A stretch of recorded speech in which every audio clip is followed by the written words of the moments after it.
किसी प्रकार का कोई विक्षेप ना हो, इसलिए कथा के बीच में जब आप लोग आते हैं तो पीछे ही बैठ जाए। क्या है, कथा में जब आप आए बीच में, या तो पहले आ जाओ तो बढ़िया बात है, और अगर आप बीच में आते हैं तो आप पीछे ही बैठ जाओ। आपको भगवान को जो भी अर्पण करना है वो आरती के समय आप करें, इतना निवेदन है।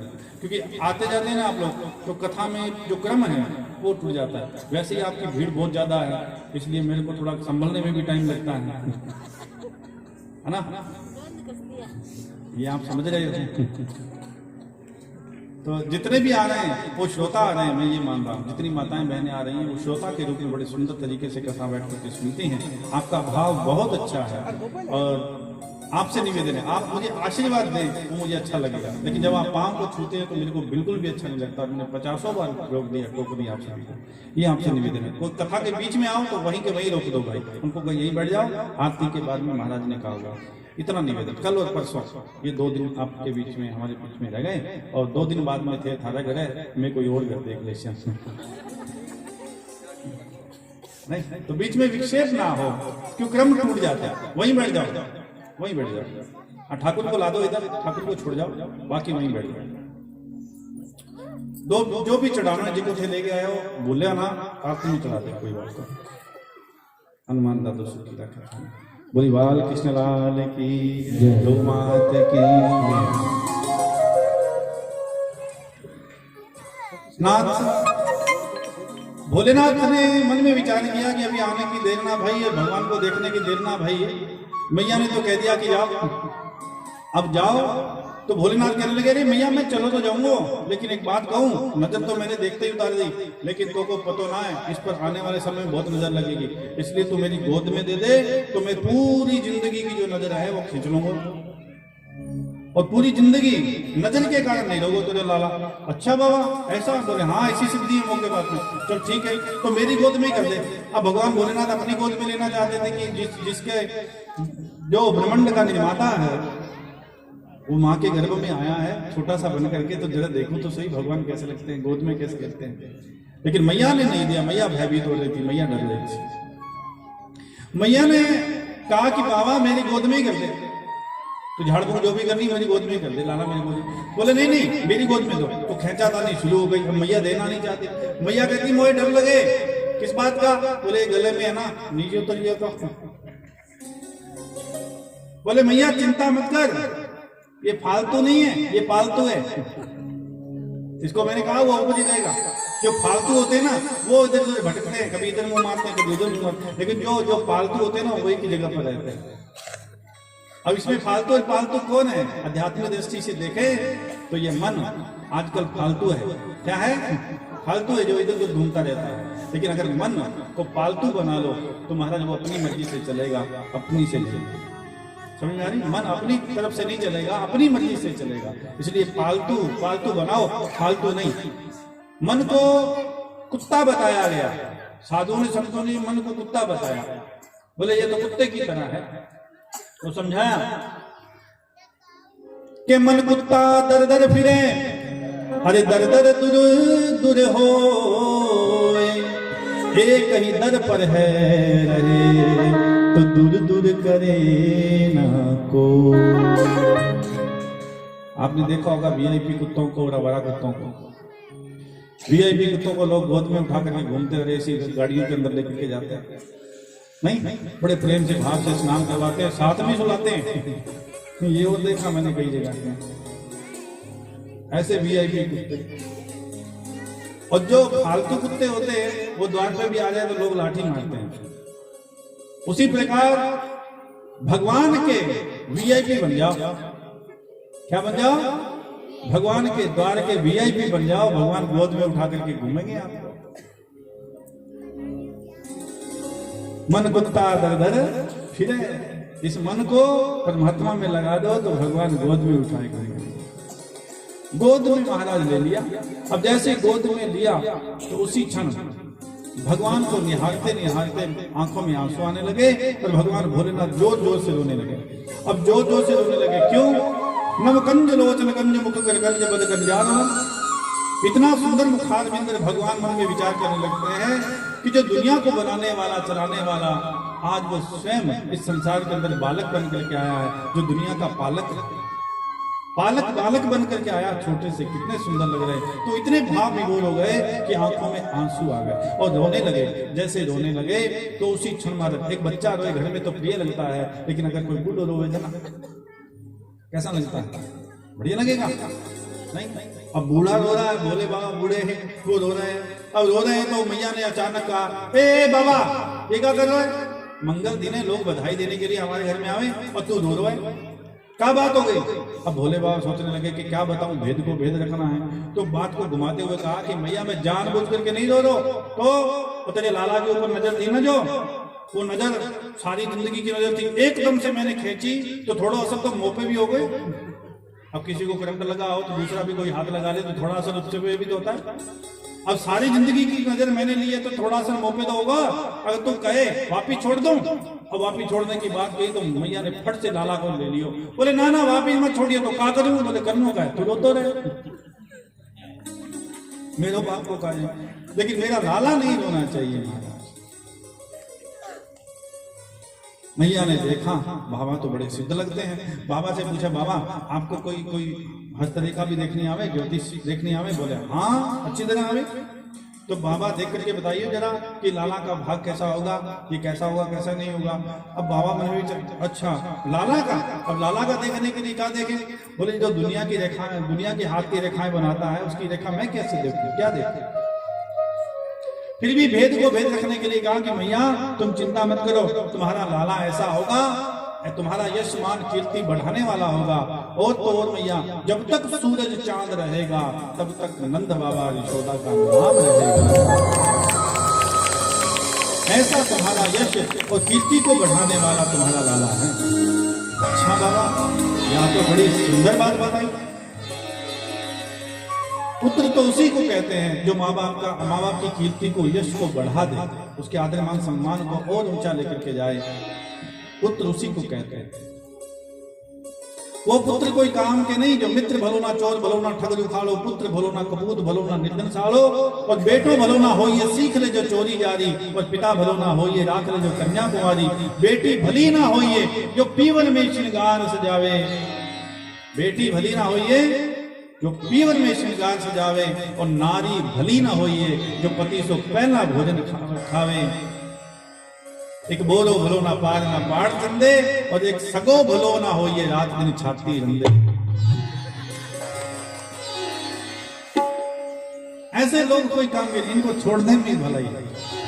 एक चक्कर पड़ गया, बाकी तो सारे ठीक थे, लेकिन माताओं को एक चक्कर पड़ गया। माताएं आपस में एक दूसरे को देख रही हैं, महाराज के दिखो पति, नारी भली न हो ये पति जो पहला भोजन पाओ, अपन भूखी मर से आज चीज कथा सुनना ही।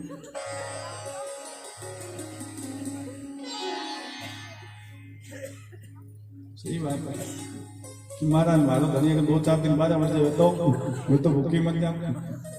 तो इस प्रश्न का उत्तर मैं आपको कल दूंगा, वो भी याद आ गया तो याद आप करवाएंगे तो मैं इस प्रश्न का उत्तर, संशय का निराकरण करके जाऊंगा। ऐसी चिंता मत करो, संशय डाल करके नहीं, संशय का निराकरण भी करके जाऊंगा कि भाई पति को अगर पहले भोजन खाना हो तो क्या करना चाहिए, किस प्रकार से, तो मैं पहले बताता हूँ। बोली बाल कृष्णलाल की। आना सही समय पर आप लोग कल, तो आपको उत्तर मिल जाएगा, नहीं तो भाई गई भैंस पानी में। हाँ, बाद में मत कहना। राधा कृष्णचंद्र भगवान की जय। नाथ दूसरा प्रश्न उठा दिया, और 2 प्रश्न माताओं के अक्सर होते हैं। बेटी हो जाए तो भी 2 प्रश्न कि भाई भाग्य कैसा होगा, दूसरा जवाई किशोक मिलची खून पीना तो नहीं आए वो बता दो। और महाराज अगर बेटा हो जाए फिर तो माताओं को कहना क्या, पहला भाग्य कैसा होगा, और दूसरा प्रश्न क्या होता है। दूसरा प्रश्न कि महाराज एक बात और बता दो, बीननी किसी का बेटे के जन्म के साथ ही माँ को सांस बनने का इच्छा जो है वो पहले आ जाती है। वो कद मोटो होशी, कद इनको ब्याह होशी, कद बीननी ब्यासी, नहीं कितना चाह होता है। बीननी आगे भले झाड़ू सेवा करे, लेकिन बीननी की बड़ी इच्छा होती है। और क्या, सासू तो सोचता कि आपने बर्तना लादो छूट गई तो ठाकुर के दुगुनों पड़ के क्योंकि आज की बिननियां फैंसी है। अटाली तो कोई सगली बढ़िया बिक करने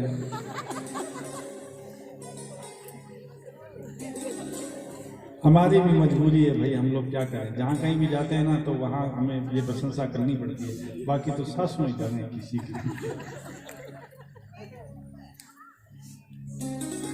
एक दिन क्या हुआ, मैं कथा कर रहा था, राम कथा के अंदर बात बढ़ जाती है, कथा बहुत बड़ी, तो कहते गुड़गुड़ हो गया। मैं तो मैं कल वो गया था एक जगह भोजन करने के लिए, भाई माता जी के यहाँ ब्राह्मण समाज के हमारे पारिक जी वो बैठी माता जी, तो उनके यहाँ भोजन करने के लिए गया। तो मैंने भोजन किया, भोजन करने के बाद में जो दादाजी थे, वो दादाजी ने मेरे को गोलियां दी थी हींग वाली कि ये पाचन शक्ति में बहुत बढ़िया रहती है, लेकिन मेरे कम असर हो रही है।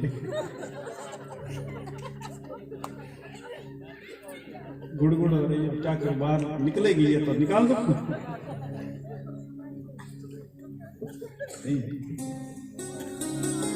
एक जगह मैं कथा करने गया, राम कथा चल रही थी। अब राम कथा में चौपाई आ गई कि सांस कितनी भी खतरनाक क्यों ना हो, तुलसीदास जी ने उसकी दवाई बताई हुई है, और वो दवाई अगर देते रहो तो सांसों बहुत बढ़िया आनंद रहेगी, आनंद में रहेगी। और वो दवाई क्या है कि जब वन के अंदर मैया जनक जी से मिलती हैं, और दोनों के दोनों माँ कौशल्या सुमित्रा के कई भी आई होती हैं, तो माँ जनक जी से मिल करके रात्रि के लिए आई होती है, तो जनक जी से कहती है मुझे वापिस छोड़ाओ। माँ को कहती है माँ सुनैना को मुझे वापिस छोड़ाओ। क्यों बेटा, रात के लिए तो मैं लेकर के आई हूँ तुझे। बोले नहीं मैया, मेरी सासुएं आज आई हैं, न जाने फिर कब आएंगी कब नहीं आएंगी, इसलिए मुझे वापिस छोड़ करके आओ, मुझे जाना है। तो वापिस गई तो 3 रूप बना करके वो मैया तीनों सासुओं के पास में चली गई। और ये दवाई है बिननियों के लिए। इसके लिए सासू चाहे कितनी भी खतरनाक क्यों ना हो, ये दवाई दे दो प्रातः काल और सायंकाल, हनुमान दादो सुखी रखे। मैं तू ही कर देता अपनी उल्टी, सच्ची बता रहा हूं। और वो दवाई कौन सी है कि लगी चरण चापन माई सीता, लगी चरण चापन माई सीता, सासू शयन फिर जब सीता, सासू शयन फिर जब सेवा।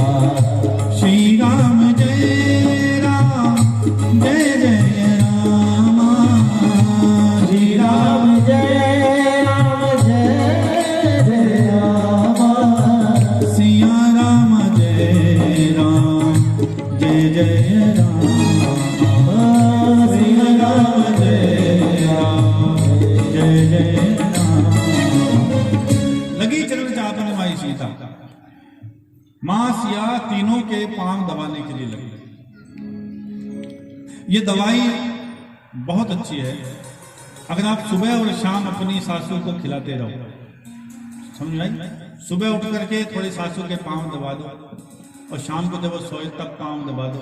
मैं कहूँ इतनी कूल हो जी, फ्रिज में लगड़ी रही सी सारा दिन, कितनी खतरनाक क्यों ना, अड़ोस पड़ोस में सीधी कैसी मारी बीननी जैसी बीननी, वास्तविकता है। अच्छा ये बात मैं कह रहा था पांव दबाने, सुबह शाम को पांव दबाने चाहिए सासू के, मैं नहीं कह रहा था, मैं तुलसीदास जी ने कहा तो मैंने आप लोगों को बता दिया। मैं अपनी तरफ से कुछ भी नहीं कहता, जो संतों ने कहा, साधुओं ने कहा, गुरुदेव से जो मुझे मिला वही बात कहता, और जो मैंने आंखों देखा वही बात कहता। झूठी प्रशंसा नहीं करता, झूठा किसी को नहीं कहता। तो जो बात मैंने सुनी कही वो कह दिया। अब कह दिया तो महाराज एक दिन नहीं बोली तंगाई, बोले कि दवाई तो चौकी बताई, लेकिन बात ये हम तो देखो कि पग दबा दिया, मन तो मौको कौन मिला, मैं तो दबा दिया हूँ गलो। अच्छा वो घूंघट में थी, घूंघट में बोले मान तो मौको को नहीं मिला महाराज, मैं तो दबा दिया गलो। तो मेरे को बड़ी अच्छी, मैं को बिगड़ी बोली तंगा वीडियो में लगा सासू। फिर मैंने एक बात और अपनी तरफ से कहनी पड़ी, मैं कहा तुलसीदास जी तो कौन कही है, मैं कह दूँ था ना भाई रात ने सोया बिन्नी अगर पग दबान लाग जाए तो सोया ना गिर पग।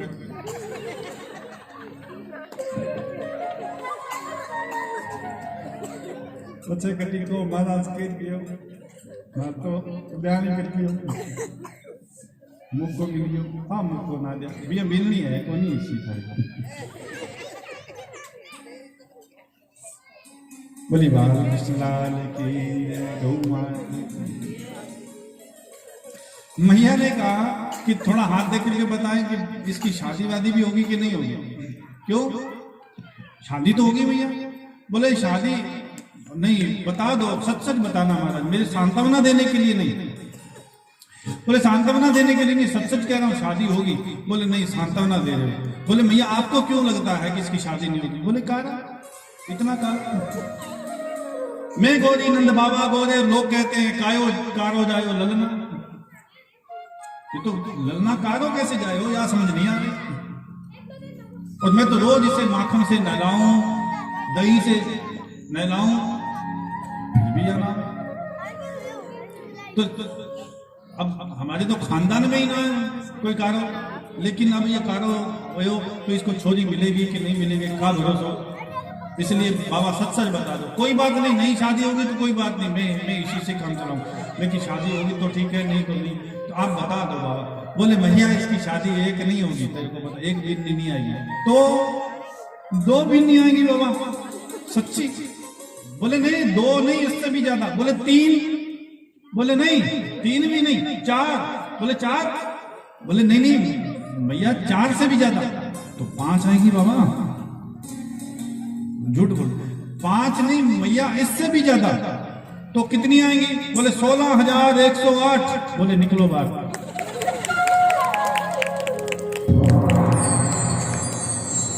इतना बड़ा झूठ, इतनी भी नहीं है कभी किसी की आती। बोले मैया इसकी तो आएंगी। बोले देख लिया तुम्हारा ज्योतिष कांड 16,108 कमाल हो गई। बोले मैया देख लेना। बोले देख लिया। अब आप जाओ महाराज हो। बोले बाबा भोजन वोजन पा करके भिक्षा लेकर के निकल ली है। काकुसुंडी वहीं पे वहीं भगवान का प्रसादी लेने के लिए कौए का रूप बना करके वहीं रहने लगा। धीरे धीरे करते भगवान थोड़े और बड़े हुए। गोद के अंदर एक बार मैया दूध पिला रही थी, तृणावत नाम का राक्षस आया बवंडर का रूप लेकर के।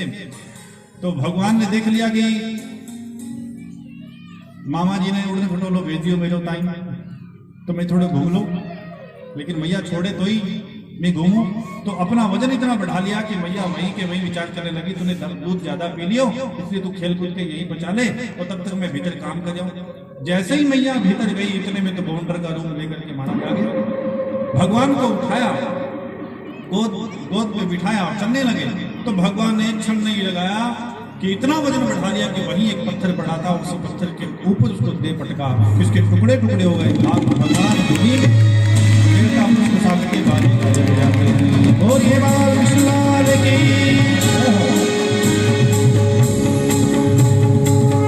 मैया दौड़ी आई। अरे अंधेरी जैसे रुकी मैया दौड़ी आई, लाला को ढूंढी तो लाला तो एक तरफ पड़े और एक राक्षस एक तरफ मरा हुआ था। मैया कहती है कि अरे ये कैसे हो गया। लाला को उठायो, नंद बाबा को बुलायो और राक्षस को चारों ओर सभी के सभी देखने के लिए आए। बोले विचार करने लगे कि काऊ काऊ को ना मरे भैया, तो नारायण भगवान की कृपा भय कि अपने आप ही राक्षस मर रहे।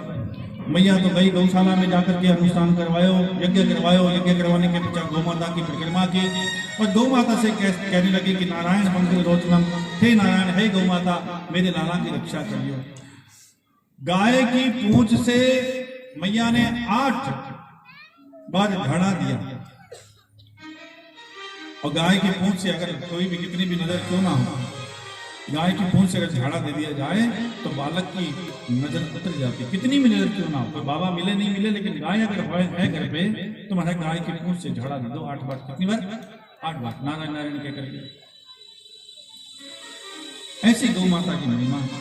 पंचगव्य में स्नान करवाया, पुनः गोरज साधकम, गोरज लगाई पंचगव्य में स्नान करने के पश्चात बोले पुणे गोरज सार्वभौम, पूरे शरीर पर गोरज लगा। अरे आप तो गौशाला में जाकर के, गाय नहीं कोई बात नहीं, गौशाला में जाकर के आप थोड़ा माटी ले आए गाय की और घर में रखें तो उनके चरणों की जो रज है वही मस्तक पर लगा ले तो भी अपना कल्याण हो जाएगा भाई। ऐसी अद्भुत माया गाय की। उस गाय को हम लोग पशु मान करके रखते हैं। मैंने पहले भी कहा कि जब तक गाय दूध देती है तब तक तो गौ माता की जय, गौ माता की जय। और जैसे दूध देना बंद कर दिया, खूंटे से खोल दी, बोले वो ही जय। अजय पांच आंखी दिखा तो लठ लेके सामने रहे भैया गौ माता की। तो खाली जय जयकार करने से कुछ नहीं होता। और उस गाय को बचाने के लिए हमें कुछ भी करना पड़े, कोशिश करो। अगर जीवन में आपने एक गाय की भी सेवा कर ली तो आपका जीवन, आपका कल्याण है।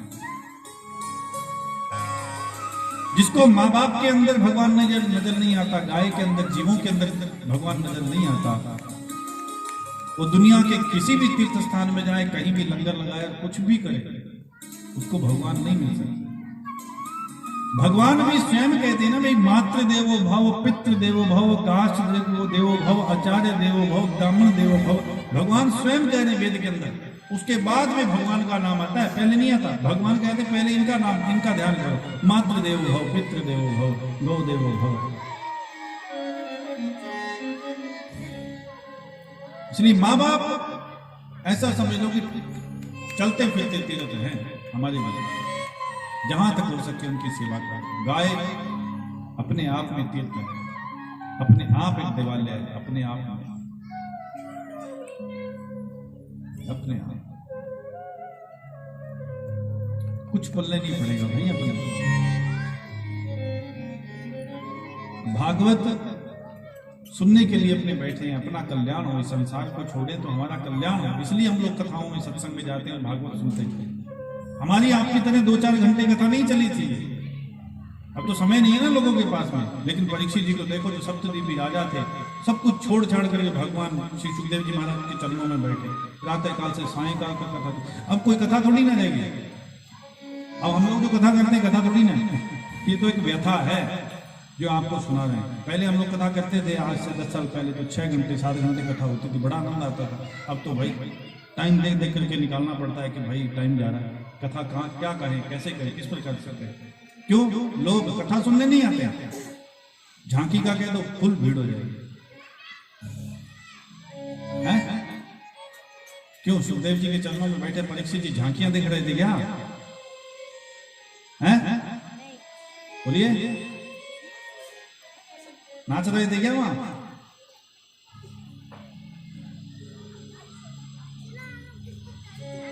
इतनी बुद्धि हमारी काम नहीं करती। लेकिन क्या करें, हम लोगों को भी करना पड़ रहा है।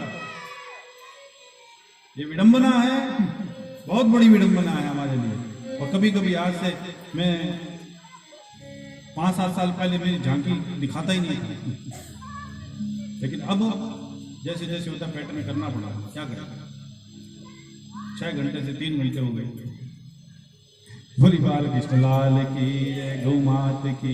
क्योंकि लोगों को आजकल कथा नहीं समझ में आ रही, कथा का अर्थ समझ में नहीं आ रहा। कथा के अर्थ को समझो।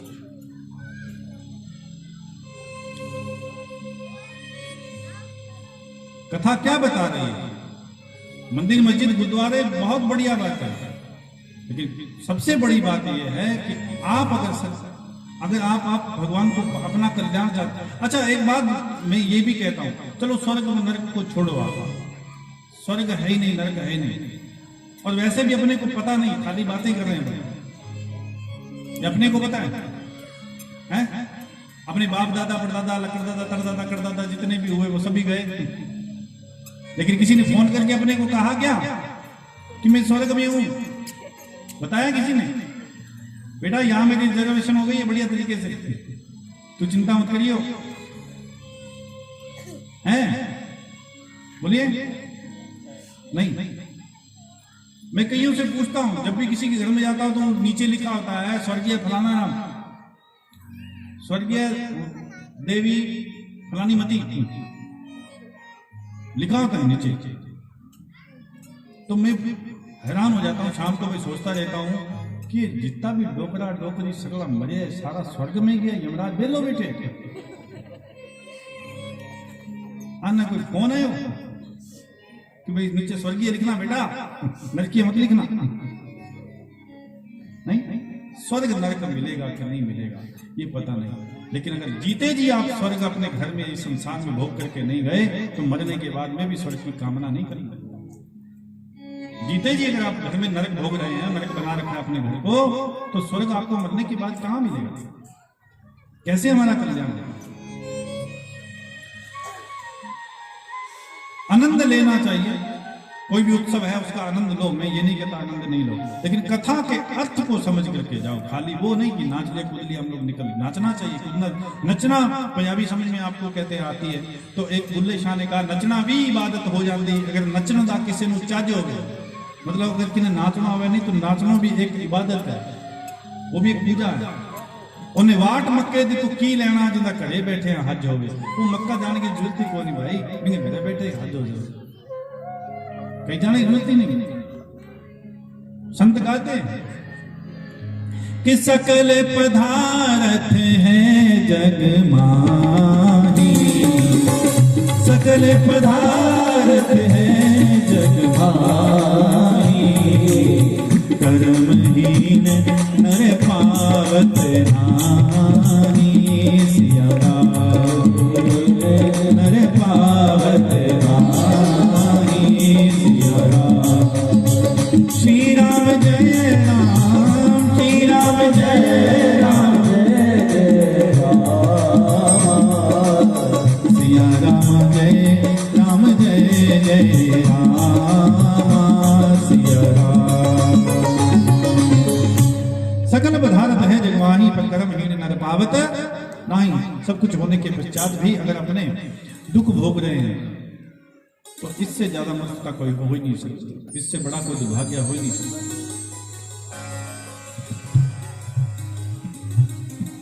तो जीवन में ग्रस्त जीवन का आनंद अपने को लेना चाहिए। भागवत की बजाय मुझे लगता है कि आजकल राम कथा ज्यादा चाहिए लोग भागवत सुनना चाहते हैं। बोले मैं कई बार जाता हूँ ना किसी को बात करने, बोले महाराज भागवत ठीक है नहीं, आप भागवत करो। मैं क्यों भाई भागवत क्यों करो, कारण बताओ। बोले महाराज भागवत तो मुक्ति दाने न विद्यति, मुक्ति और मोक्ष दिलवाए, कल्याण करे भागवत, जीवों को भी कल्याण करे। बहुत बढ़िया बात है, होता है, मैं ये नहीं कहता कि नहीं होता। प्रेत पीड़ा विनाशिनी मुक्ति दाने न विद्यति भागवत से ही होती है। लेकिन आप सीधा बीएड करना चाहते हो, समझ में नहीं आ रहा। फर्स्ट क्लास में तो बच्चे को भर्ती करवाया नहीं, सीधा बीएड क्यों जा रहे हो आप? बीएड में हो जाएगी भर्ती आपकी, पहले पहली क्लास में आपको जाना पड़ेगा या नहीं जाना पड़ेगा? पहली से 8वीं तक प्राइमरी जाना पड़ेगा, फिर मिडिल स्कूल में जाना पड़ेगा, उसके पश्चात आप सीनियर स्कूल में प्रवेश करोगे, फिर जाकर के आप ग्रेजुएशन कर पाओगे, पहले नहीं। ठीक इसी प्रकार पहले राम जी आए, राम कथा होनी चाहिए। राम जी आए, राम कथा, मर्यादा पुरुषोत्तम राम, अपने जीवन का निर्वाह किस प्रकार से करना चाहिए राम जी ने बताया। जीवन किस प्रकार से जिए, तो जब जीना सीख जाएंगे तो मरना भी आ जाएगा। मरना तो सब कहे पर मरना न जाने कोई, एक बार ऐसा मरो फिर मरना नहीं हो। पहले राम जी आए थे ना, कृष्ण जी आए थे, पहले राम कथा हुई थी या भागवत? राम कथा। जीना सीखा नहीं, मरने की बात पहले कर रहे हैं भाई।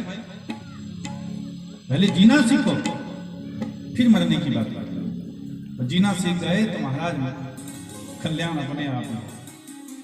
जीना सीख, बोली बाल कृष्ण लाल की गौ मात की। सीधा बीएड नहीं होता। अच्छा, राम कथा में कितने कांड हैं? कितने जी?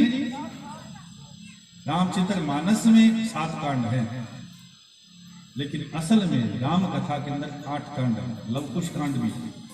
वाल्मीकि जी ने जो रामायण लिखी थी उसमें 8 कांड नहीं है, लव कुश कांड भी। तो जब अपने बच्चे को प्राइमरी में भेजते हैं तो कितनी तक का स्कूल होता है? 8वीं तक का। उसके बाद में सीनियर सेकेंडरी स्कूल। तो भागवत के अंदर कितने अध्याय हैं? कितने स्कंद हैं? बोलो 12। कितने स्कंद हैं? 12। तो 8वीं तक का तो कांड पूरा करो, प्राइमरी पूरी करो, उसके पश्चात 12वीं स्कूल सीनियर सेकेंडरी में भर्ती हो जाओ 12, और फिर आपको ग्रेजुएशन करनी है। तो आप मुझे ये बताओ गीता के अंदर कितने अध्याय हैं? 18। बस वो 18 अध्याय को पी जाओ, उसके पश्चात आपकी ग्रेजुएशन फुल एंड फाइनल, यहाँ भी कल्याण और वहां भी कल्याण। पूरी बार की चला की क्रम बाई चलो, पहले पहली सीढ़ी की दूसरी सीढ़ी। पूरी बार की चला की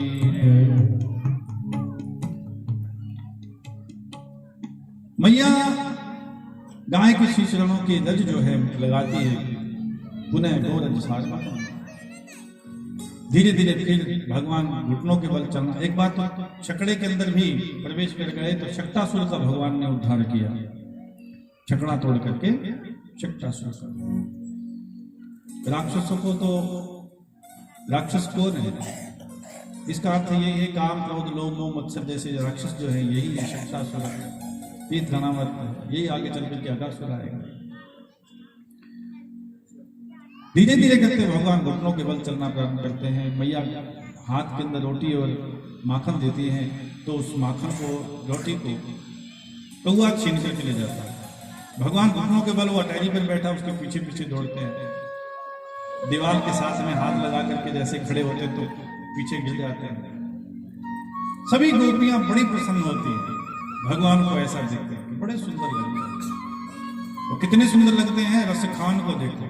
रसखान ने इसका वर्णन किया कि धूरी भरे, धूली से भरे हुए, कि धूरी भरे अति शोभित श्याम जो, अरे तैसी बनी सिर सुंदर चोटी, खेलत खात फिरे अंगना, पग पैंजनी बाजत पीरी का छोटी।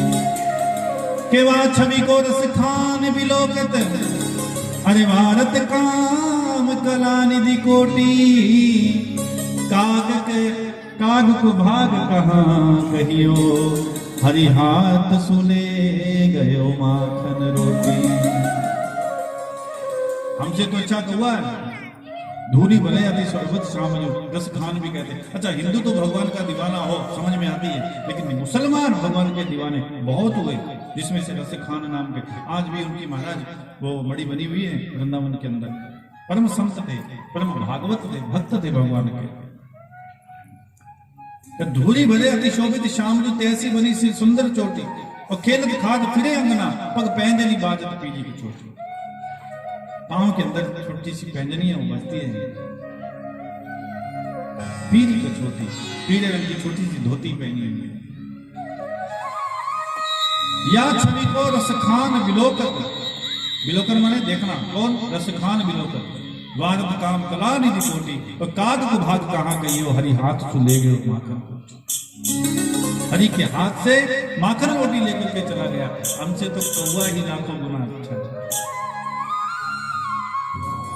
प्रभु ऐसे करते हुए भगवान थोड़े थोड़े और बड़े हुए। मैया उंगली पकड़ करके चलाती है, भगवान चलना सीखते हैं। मैया उंगली छोड़ देती है तो 2-4 कदम चलते हैं, और उसके पश्चात भगवान गिर जाते हैं। गिर जाते हैं तो देवता पुष्प साकरी बाजे गाजे बजाते, वाह दुनिया को चलाने वाला है, आज वो खुद चलना सीख रहा है, और चलते चलते गिर जाता है।